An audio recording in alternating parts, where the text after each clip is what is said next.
Hello everyone! Today we're going to talk about a very peculiar mechanic of my newest game, Everspark.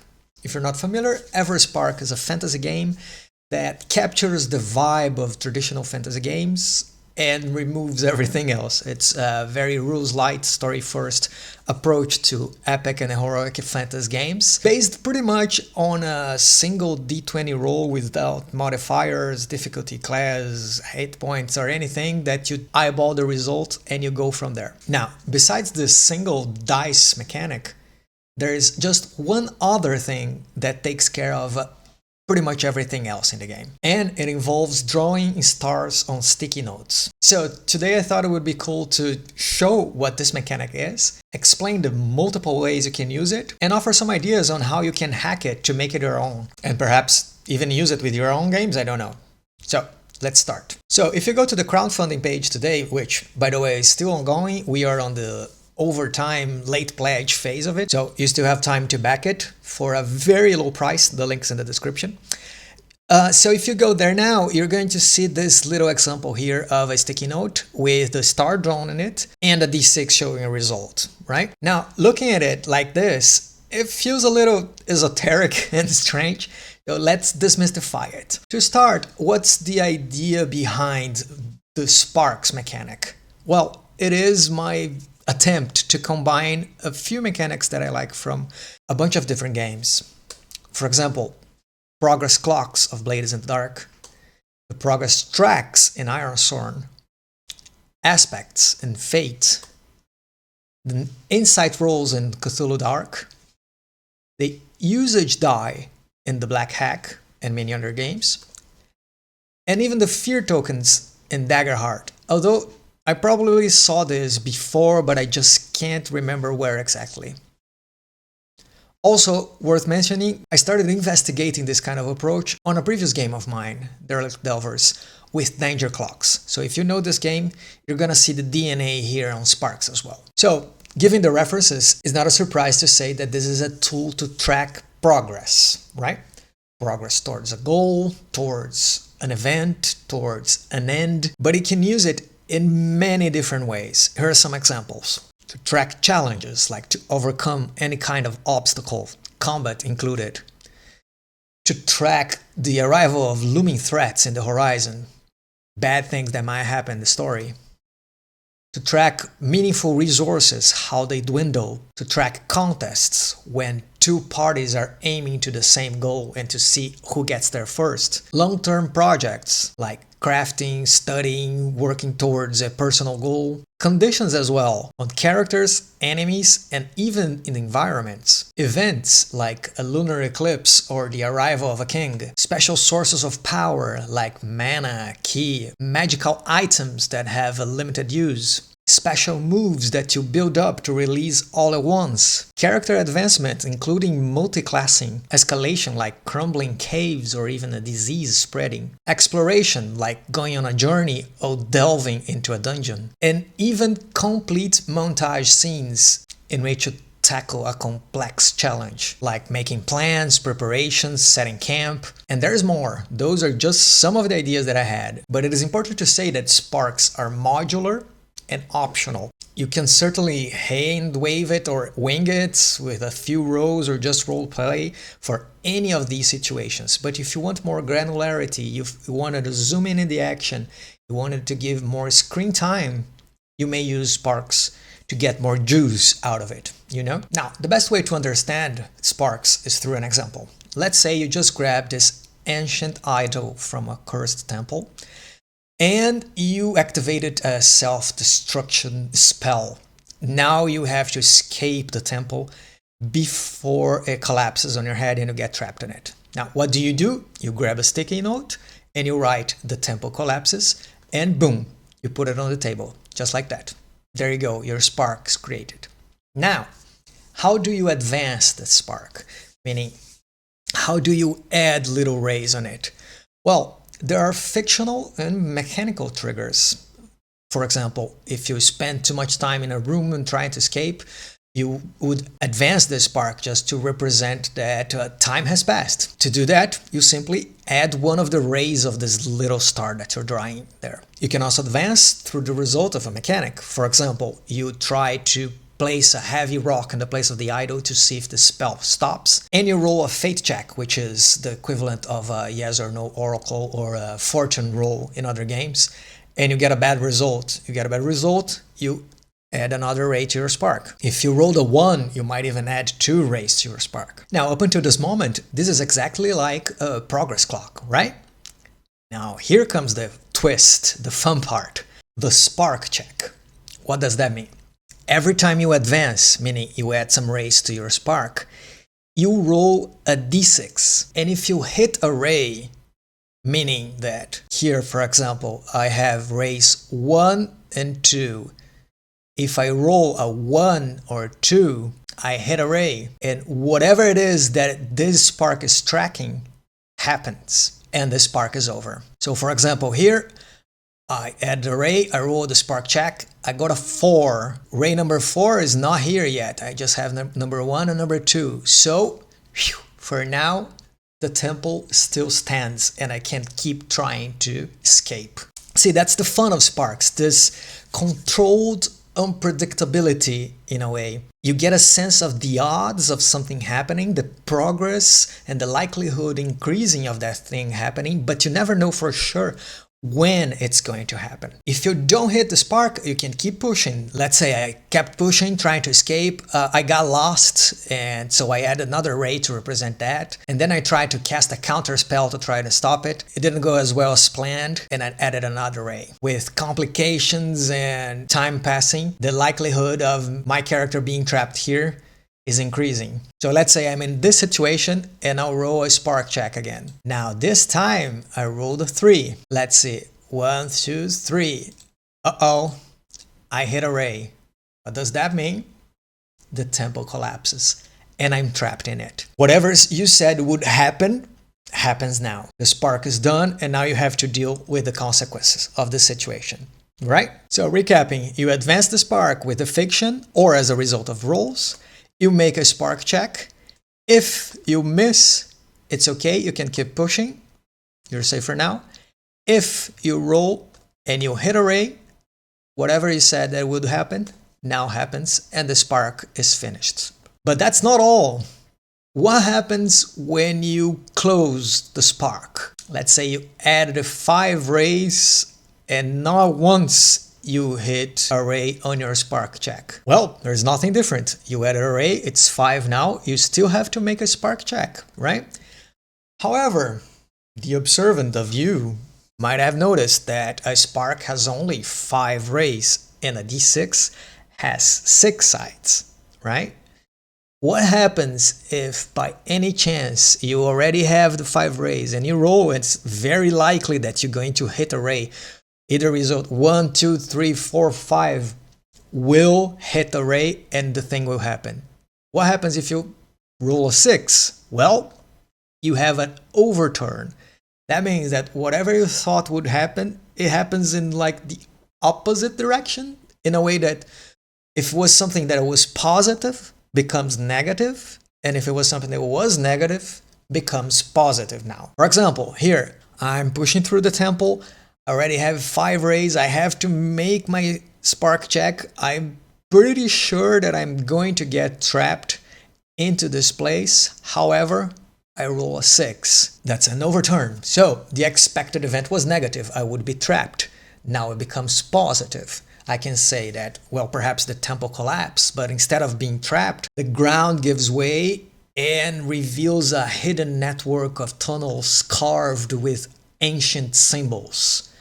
And voila, what you had as a potentially super bad situation now becomes a new path to explore, a new branch of the adventure that opens up for you. It's important to reiterate that the overturn only happens when you roll a 6 if the star is already full. In the other circumstances, nothing happens by default. Of course, you can tweak it. Now, I hope that up to this point you already noticed that it's not just a clock. It's not just a tool to count up to 5. It's still very simple, but super flexible and offers opportunities for rising tension, for the suspense of not knowing when the thing will happen, and for potential surprises depending on how you roll. Pretty cool, right? Now, before we continue, a little side note. Why using stars for the sparks? Well, I confess that it's based on vibes, pretty much. The symbology of the star, it feels kind of magical. There's a mysticism to drawing this symbol. From playtest, I feel my players advancing those sparks as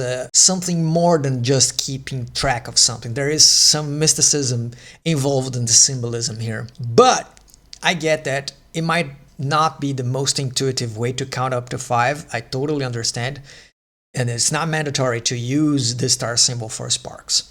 I used it because the mechanics called sparks, the game's called Everspark. I like the symbology and this magical feeling that it represents. But you can use your tally of choice.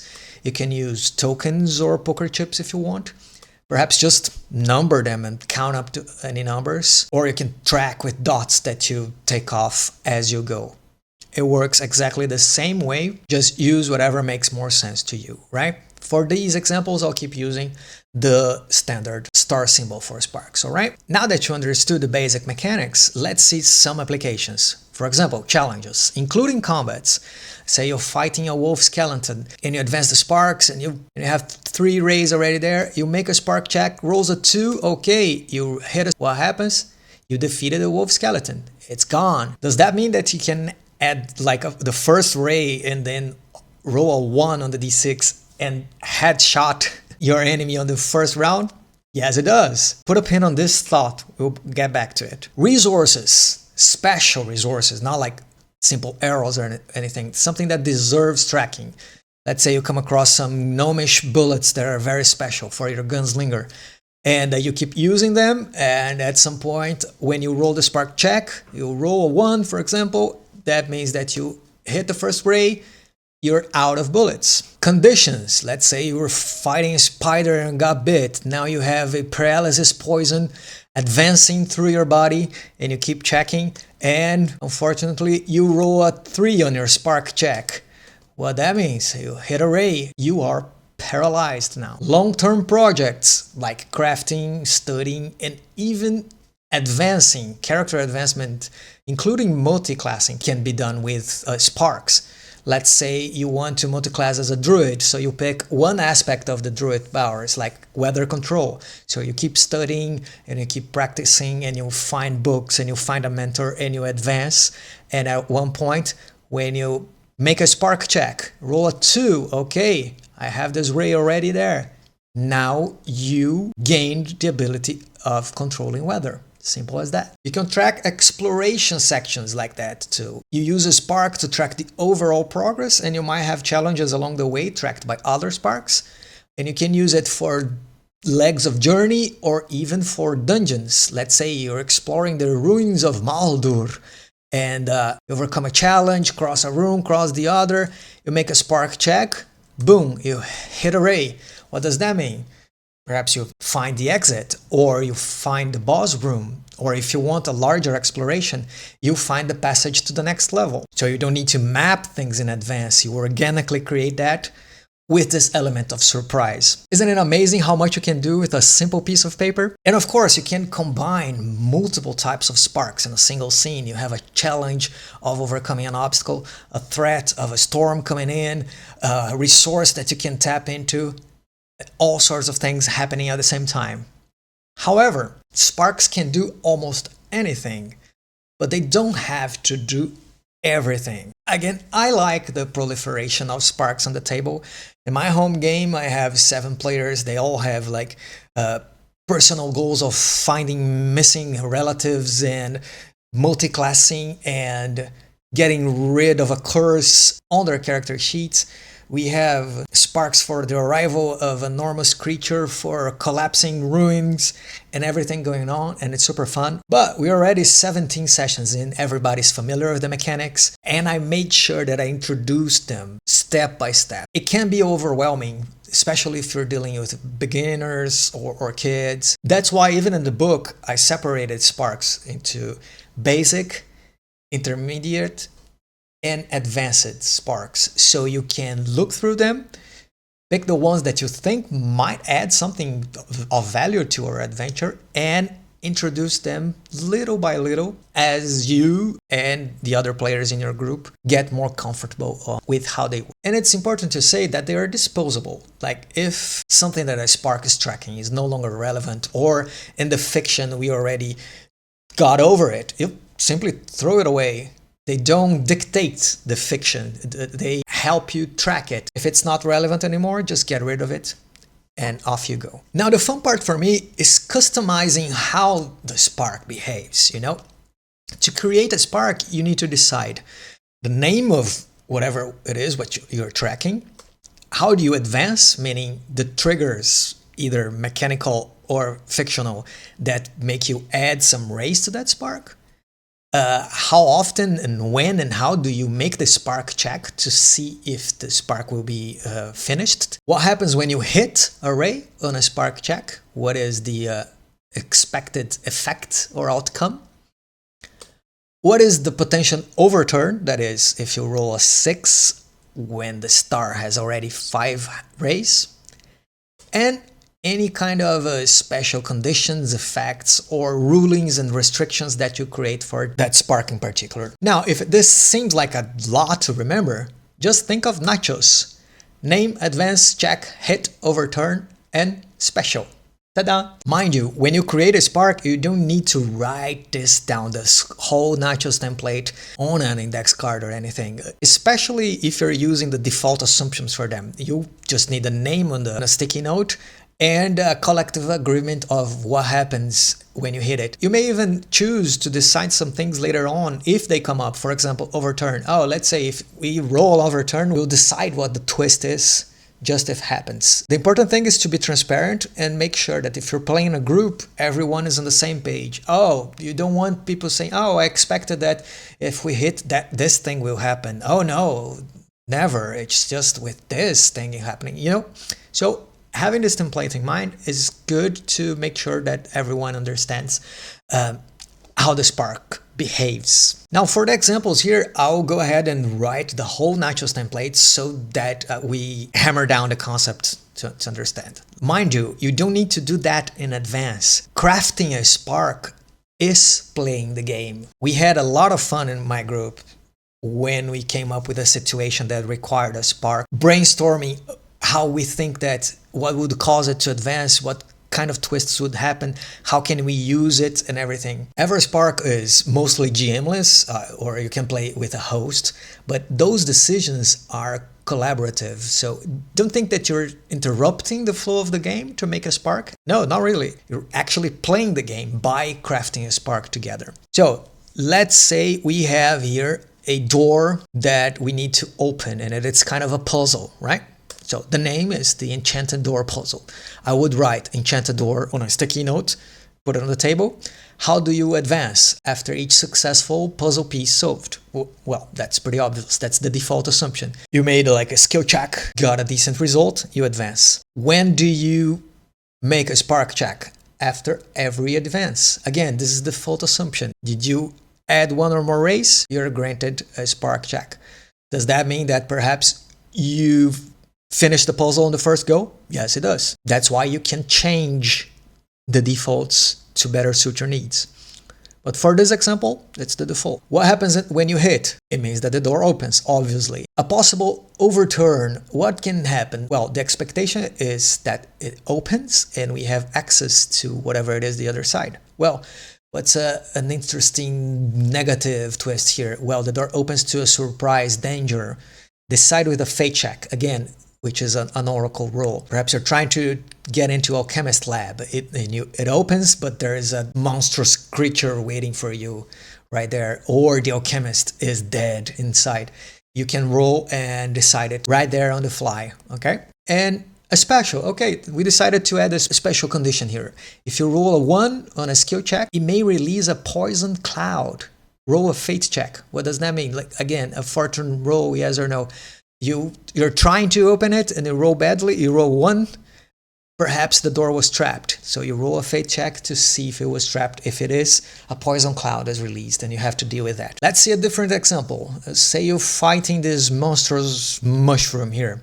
And not only do you want to track progress to overcome the challenge, you want another thing, another spice in the scene. So you create a threat, which is the monstrous metamorphosis. This monster changes into its final form or something like that. When does it advance? Each time the creature bites a person. Okay, see, this is a fictional trigger now. You're in the middle of combat and it grabs a bite on someone, you add a ray to the spark. When do you check? When the creature retreats and growls, decide with a fate check. Again, you see, how do we know if the creature will retreat and growl? Oh, roll a fate check. Does it growl?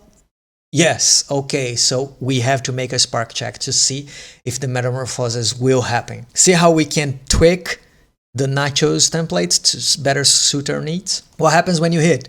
The creature completes its transformation, becoming stronger, faster, and possibly gaining new abilities. Again, fate check. We can roll on our oracle and see what the final form of this creature looks like. Overturn. Well, if this metamorphosis is negative for the characters, the overturn is supposed to be positive. So what could happen that instead of being negative, it is positive? Well, one possibility, the creature can't withstand the full transformation and explodes. Well, why not? Well, that solves the problem, right? If you want, you can make like players have to dodge the pieces of mushroom that fly around or not. And special, none. No changes in rules or anything. You could have as a special, for example, instead of having just the full transformation happen at once, you could have a special that each ray that you added to the spark, a part of the transformation happens and a new effect takes place. This is all we call an escalation spark. Completely up to you, super flexible. Again, you don't need to write this down every time you create a spark. Most of the time you won't. I'm just showing you to get the NACHOS template hammered down. Now, remember when I said that you could hit a headshot and defeat a foe in a single hit? Yeah, that is true. Now, let's say you don't want that. Let's say you have a big boy that you're fighting here. Well, our temptation would be just to have more rays to add instead of 5 having 15 by copying this spark multiple times. I would strongly recommend you don't do that. That's what it's called hit point grind, which is you simply inflate the creature to represent that it's more powerful, and by doing that you just turn combat in a progressive meat grind that you have to hit and hit and hit and hit the creature until it depletes the hit points, which is boring. What you can do instead to represent a more complex challenge is to do layered challenges. You can add, yes, more sparks, but each one of them represents a different aspect of this challenge and requires a different approach from the players and the characters. For example, this creature could have an arcane shield that you have to defeat before you even get to harm the creature itself. Now, the combat becomes a puzzle. Well, how can we defeat it? We just attack it? Do we need like counter spells? Do we need to find a weak spot or anything? If you want to, you can treat body parts as their own spark with special conditions. Like you can treat the spiked tail as a separate spark that if a character gets in melee range, you have to avoid the spiked tail to get to the creature itself. Each one might have special conditions and circumstances in which they affect and how they can be overcome. And it offers a dynamic resolution of combat in which different characters with different skill sets can interact with what's going on in different ways and trying to find ways to overcome this multi-layer, multi-dimensional, complex combat instead of simply stacking what would be equivalent of hit points and you just hit it until it's done. I'm giving combat as an easy example here, but it works for social encounters and other complex skill challenges of any sort. Beyond the different types of sparks and the combination of multiple sparks, you also have what I call spark tricks, which are ways in which you can twist and bend the rules of how and when you add, remove sparks and everything For example, you can have locked rays that are never hit. Let's say you lock ray 1, so no matter if you roll a 1 a spark check, you can't defeat with a 1. You can have regeneration powers that erase rays, like you are advancing towards defeating a creature, but there's a fictional or mechanical trigger that makes you erase a ray, so they are regenerating. You can have linked sparks. When you hit a ray here, it opens up and affects other sparks on the table.